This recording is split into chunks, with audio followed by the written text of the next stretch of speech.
So Hamza, do you want? So Hamza, Yeah. I asked Hamza to come because Tamara is late. She's coming in 10 minutes. So Hamza just got. He took the GMAT the first time. He got 710 after just four weeks of class, and then we have taken what we have done 3 more weeks, and he scored from 730. He went. So first you have to say, oh, you bird, you're so bad. You know, how come only 710 and only 20 points more? But yes, but to go from he started at 600, 710, now 710, 730. Of course, the higher you go, the more difficult. You know, sometimes even to go from 10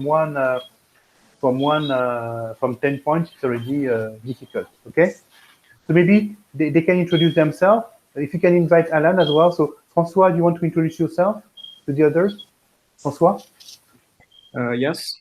So and then Camille will introduce yourself. yes. So I'm just a student in my gap year. I'm currently working as a M&A analyst and at Eurofinic, which is an investment banking boutique. And I'm currently studying at Grenoble École de Management, and I want to aim for top MIF in Europe or in the US. Okay, and what about you? And you're targeting, which school are you targeting, François? Mainly French top school or the UK one, such as ESSEC, ESCP, Imperial, LBS, LSE, or even Okay. Company. And is it MIM or MIF that you want to target? MIF. MIF, Master in Finance as well, okay? Mm-hmm. And what about you, Camille? So Camille, she's more for MIM. You want to introduce yourself? Hello, Camille? Camille?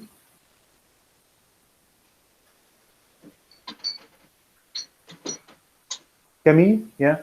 Can you unmute? Tu es sur silence, Camille. Camille? Can you unmute to introduce yourself? Yes. Tu es sur silence. Tu t'es mis sur silencieux. Can you unmute? Tu peux enlever le micro? Can you unmute, please? You know you have to take out you on silent. Okay. Bon. So can you introduce yourself? No. Wow. So Hamza, can you introduce yourself, Hamza? Yeah, so I graduated as a civil engineer in 2019. Yeah. And then I worked in finance, accounting, and business development. I did different internships, and I also worked as a part-time lecturer. And then I decided I wanted to do a master's in management. So I wanted some guidance. So I contacted Dr. Ubert for some guidance, and he helped me through the GMAT exam. He helped me to know how to apply, which universities I should choose, how to apply, what is needed, and he gave me all the tips, and he guided me through the application process and the GMAT exam. And that's what I've been doing currently, applying to masters in management. Yeah. Okay, so basically Hamza is a bright person in that he is an Imperial College graduate. Okay, and of course when he was introduced to me by Tamara, who is coming after that, would join us in 10 minutes, I thought that maybe we could do something very good with him. Okay, so even though Hamza has applied to many schools and probably too many, I told him, Hamza, you should get LBS. We should apply to LBS. The priority should be LBS, INSEAD, and HEC. Okay, and I'm sure that given his profile, given his GMAT, and given the quality of the application that we have been able to produce, he will get, I'm sure, INSEAD, I'm sure, LBS, I'm sure, HEC, we never know, but 2 of the 3, and then many others. Have you received an offer from ESADE? Yes, you have received an offer from ESADE. No, I did that. They gave me an interview, and they were positive about it. Yeah, like the but you have not admission, received a positive answer. No, okay. No. So it will take some time. Senya, Yeah. can you ask Alan to come, please? So basically, that's it. And now Hamza has applied because the deadline for LBS was yesterday, and he will get the final answer by late June. Huh? When will you get the final answer for HEC, LBS, and INSEAD? LBS mid-June, I'll Okay, get pretty fast. interview, and then end of June the acceptance. Okay. Send it. Camille, you want to introduce yourself, Camille? Camille? Okay. Yeah, I don't know. It doesn't seem to work. But you know, you unmute. You unmute. Yeah, I don't know. Yeah, there's an issue. Okay. So basically, okay. So basically, Hamza, how would you explain that you have been able to score so high? It's a very good score, 730. You're in the top what? Top 5% of the top 4% of the test. So what have you done to score so high, according to you? I followed your guidelines, to be honest. Like, at first, I've never done a GMAT or practice test before meeting you. Like, that's 7 weeks ago. And then you started giving me content to do, and then we took private classes to help me, like, in practicing the GMAT. Plus, you explained all the like tricks in the exam, which make a big difference. Like, there's small tricks that help a lot. Yeah. So basically, but at the same time, Hamza is an easy student to work with. He's very intelligent and very bright. So let's say that you tell him something and he remembers. Okay, it's not the case of all the students. So he's easy to work with. So we have been able to go fast because he remembers well. So you tell him something and maybe we'll make the mistake a second time, but he's learning fast. Okay, that's why he could go fast. Okay. So basically, that's it. So so you have basically that's something that I wanted to say. That there is something that there is to say that is interesting is that you graduated in 2019, Hamza. Yes. Okay, and yes, because too many people believe, and they are right, that you should apply for the MIM or MIF, whatever, right after the bachelor or 1 year after the bachelor. What has been the response of the school in general? They told me that as long as it's less than 2 years, it's fine. When I talked, like when I met most of them, and they told me if the problem is between 2 and like 4 years, it's like it becomes a gray area because you're between the MBA and the MIM. But as long as it's less than 2 years, it's fine, and they actually see it as a good step in like in my career, as it would help me, especially as an engineer student. It would help me in knowledge wise, like in the like in finance, economics, it would help my knowledge, like help me increase my knowledge in general. And they didn't find it as a negative thing at all, like as long as it's less than 2 years. Okay. It depends on the school. I'm more skeptical, you see, MZ for HEC. So I know that INSEAD, less than 2 years, it's fine. Yeah. SBS as well. HEC, we'll see. HEC, we'll see.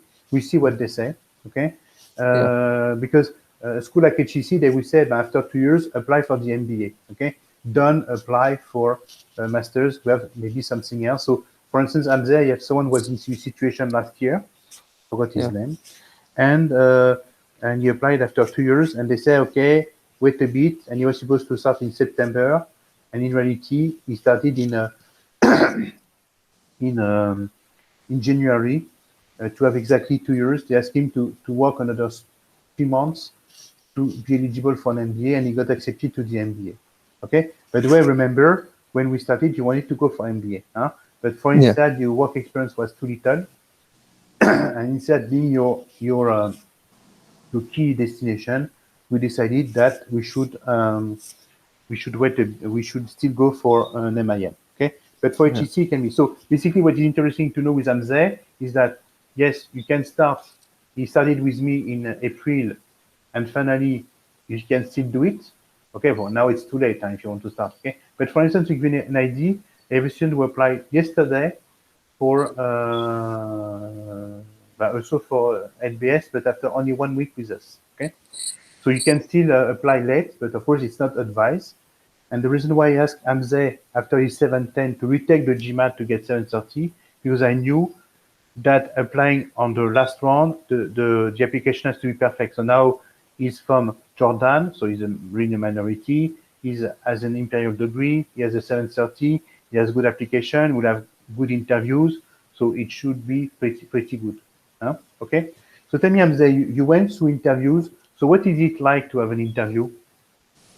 It's like you sent me a document that they usually ask one of those questions. Like I've done 2 interviews, so basically, let's say like 70% or 80% of the questions that were asked were from that, like from the interview preparation you sent me in regard to what's my strengths, why I want to do my degree, like what do I like to read, what do I like to do in my free time. They asked those questions, which were all of them were in the most of them, like 90%. Like so, it was like casual talking. It wasn't really official. I felt in the interviews, like the admission people tried to make it as friendly as much as possible. They also they tried to ask about the application. Both of them asked about the application, like why I want to do it, where do I see myself in the future. And then they always ask me if I had any question, and I listened to you, of course, and then I asked them if there's I asked them some question to seem interested in the program, and then that's like how it went. Like I tried to let them feel I really want it, and that because I want it, but like I mean I even though some stuff I already knew, I asked to just make it like seem like I'm curious about the program. So I just mainly listened to her tips, and I added some stuff like from in general. Yeah, exactly. So basically, the way we prepare interviews is that basically we know what to expect, huh? Okay, and then students go for it, huh? Okay, so they know what to expect. So basically, we have how can I say, we have a sort of interview guide, huh, for each school. I'm going to show you because I'm publishing my new guide, so I'm going to show you the type of work that I do during the day. So let's go. Huh? Yeah, you can see what I do, my work. You're going to see. So basically, we prepare for each school. So now I'm finalizing the 2021-2022 edition. Basically, for each school, let me see. I'm going to show you what it is. So for each school, we make a research. Okay. The Berkeley, for instance, let's take for Berkeley. See, for each school, I'm going to. So it's the manuscript, something that would be a book, but basically we explain what is the interview like. We explain how the interview works. We explain how to work, and then we survey students and we give you the list of the questions that you'll have. So there are question types. So there are starting up questions like tell me more about yourself. Then there are behavioral questions like what qualities make you unique. Then there are leadership questions such as tell me about 10 times where you have experienced a conflict, etc. And then you have closing questions, first question that you have to ask. Okay. And then we teach you how to do if there's a question that we have not prepared. So you have to see that when you work with MBA Center, for each school that you apply, you'll have a research. So that's something pretty new. Okay. But you'll have a research on each school. So what to know, what to expect, what is the interview, how does it work? For instance, have people read your application or not? Is it an alumni? Is it a member of the committee? What are the questions that I can expect to have for this school? Okay. Now, basically, tell me, talking about interviews, Hamza, Yes. we're going to have to prepare the Kira interview. So can you explain, because I guess that François or Camille, they want to apply for INSEAD and LBS, by the way. So what is the Kira interview? We have not prepared it yet, okay? But what is it? We have prepared, or we have not prepared for it yet, have we? We didn't prepare, but I've Yeah, done yeah. one. We prepared slightly for the St. Gallen one. Okay, yeah, okay. So So we're going to prepare the INSEAD. So, Yeah. so basically, what is the Kira interview? How different it is from another type of interview? It's tougher, to be honest, because you can't you can't have time to, like, let's say if with the person in front of you, like in a video, you can talk with them and tell them, like, let's say You can buy time with asking stuff and talking around the question. So you can buy yourself time. But with the Kira interview, it's like you have 1 minute to prepare and then 2 minutes to answer. You don't get any extra time. So if you still need to think, you don't have time. You have to say what you know. Like you don't get extra time. So it's 1 minute preparation. You watch the video, immediately you have 1 minute to prepare to write on the paper, and then you have 2 minutes on a recorded video to answer a question, and you don't get extra time. And when the 2 minutes finish, the video stops, and you can only start talking when the video starts. So you only have 2 minutes. You can't buy time or like talk say more stuff. You have to say with everything you want to say within the time limit, and find time to like find a concluding. Like you have to conclude before the video ends. So it's a little bit harder, I found it, than the normal interview. Okay.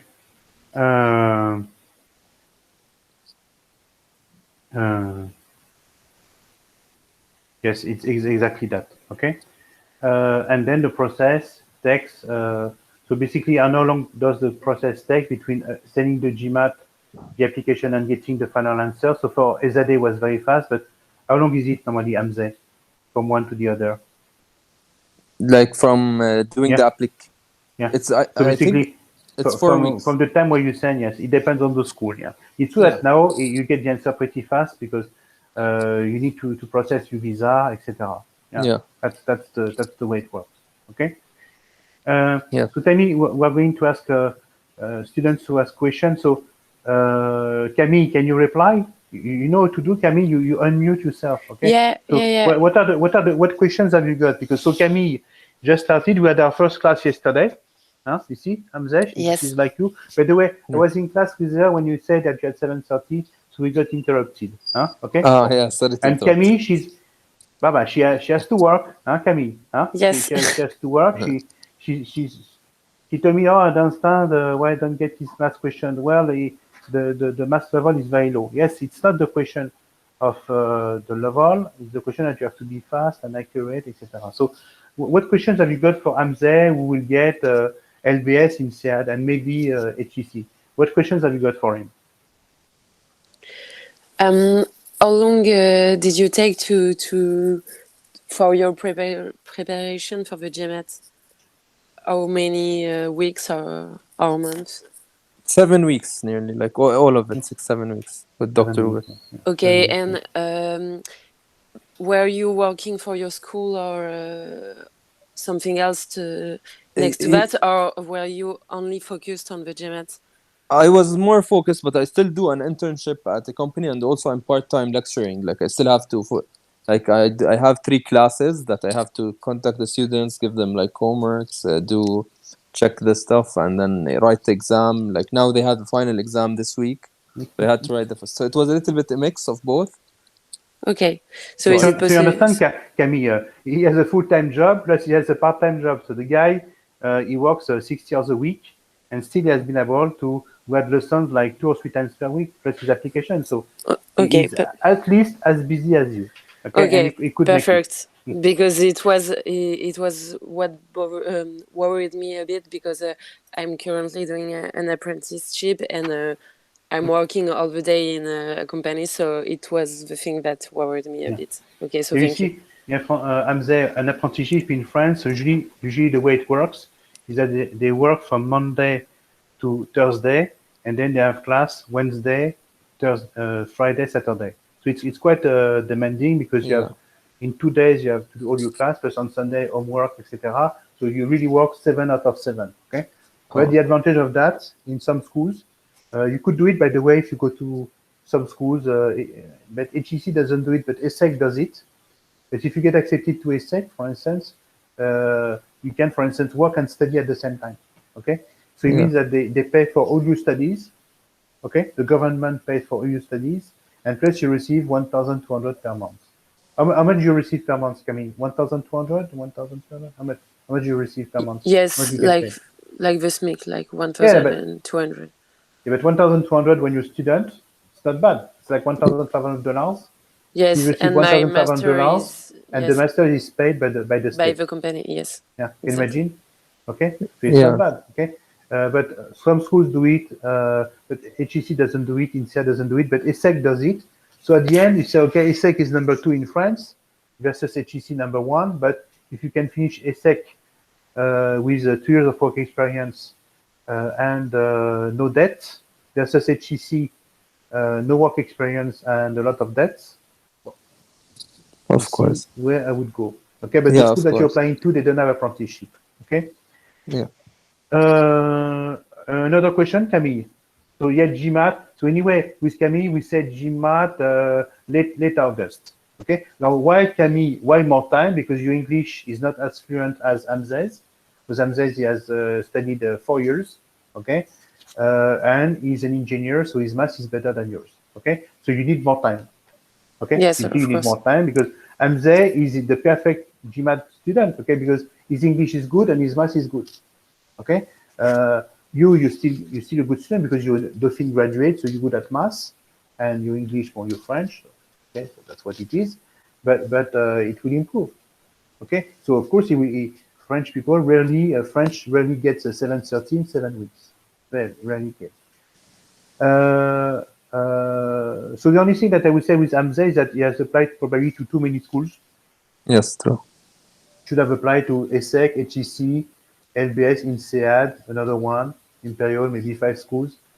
But of course, at the beginning, I thought that maybe he would score 680, and he was last round. So and then little by little, we saw that the GMAT would be better than expected. So we decided to, but it was too late. And so, for instance, he's going to get an answer, a positive answer from Ezade, and he will have to decline it even before the answers of the others because he applied too early. So it's a bit wasted. Question for François. François, can you introduce yourself? François has a very interesting profile, and he's doing an internship in an unknown country. I introduced myself just lately in the beginning of the video call, but yeah, and I will also do an apprenticeship next year in Crédit Agricole in the investment banking division. So the first question was very interesting for me because I don't know if I will have lots of time to work for the GMAT, but I will start doing it in early August. And the question I have for Ante is, what was for you the most difficult thing like the most difficult part in all your application process from the GMAT to the interview for you? What was the most difficult part and the most time-consuming part of the process? Time-consuming is the GMAT, Mm-hmm. and of course the application takes time. But then, like for me, I'm feeling like the one that's the hardest is the interview because you can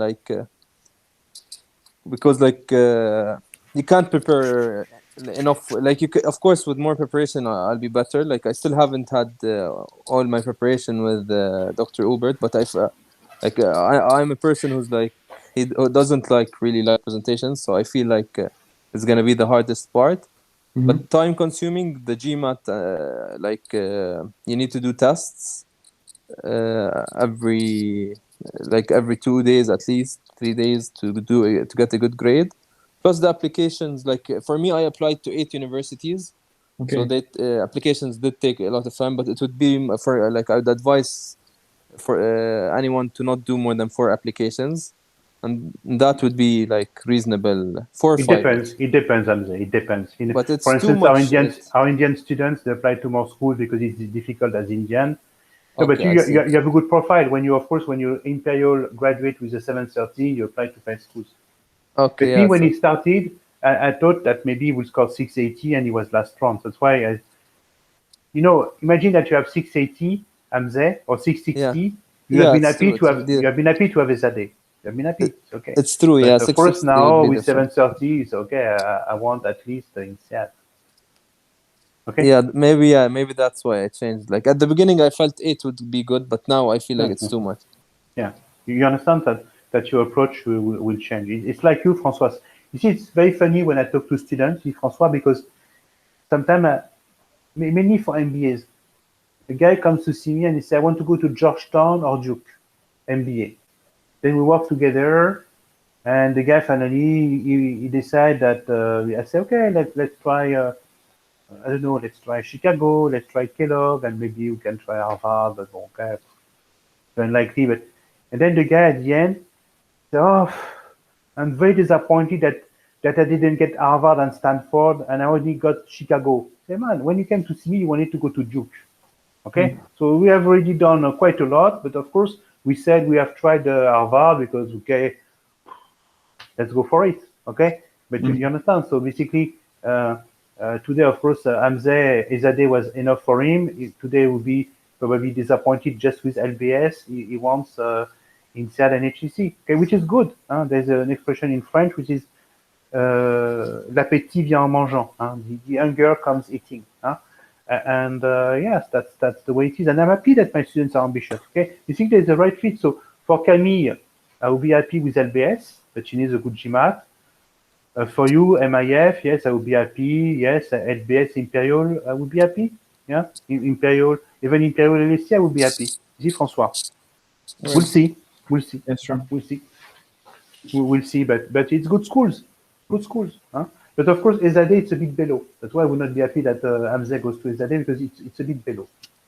A bit below. Voilà. Yeah. So, Hamza, famous last words. What would you say?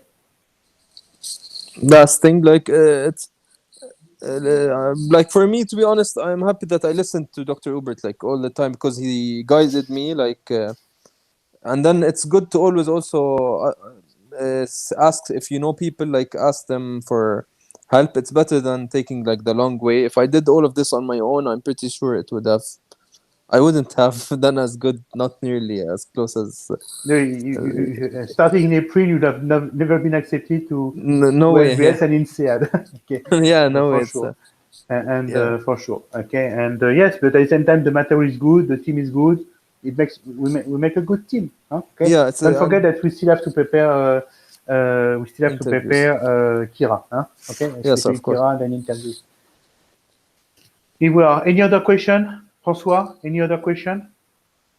No. Hello? François, no more question. Camille, basically, François, you start you come in August. It's unlikely that we'll send an application in October. Very unlikely. Okay. It will be more like January. Let's be realistic. And Camille will try to get October. If it's not, we will go for January. We'll see what we can. We'll see what we can get. Okay. Yes. Here we are. So I wish you a good day. I wish that we had more attendees and that Tamara attended. But I think there was an issue. Is that Xenia told her 2 o'clock, and since she's based in England, 2 o'clock is 1 o'clock for her. There was a misunderstanding with ours, from what I understand. It's I'm sure that Xenia did a good job, but Tamara, she went a bit fast. Okay, so it was nice to see you, to be with you today, and Camille, we have a lot of work. So François, we are waiting for you in August. Okay. Yes, sure. Have a good day. Thank you. Bye-bye. Thank you. Bye. Have a good day. Bye. Thank you. Bye-bye. Thank you for your time.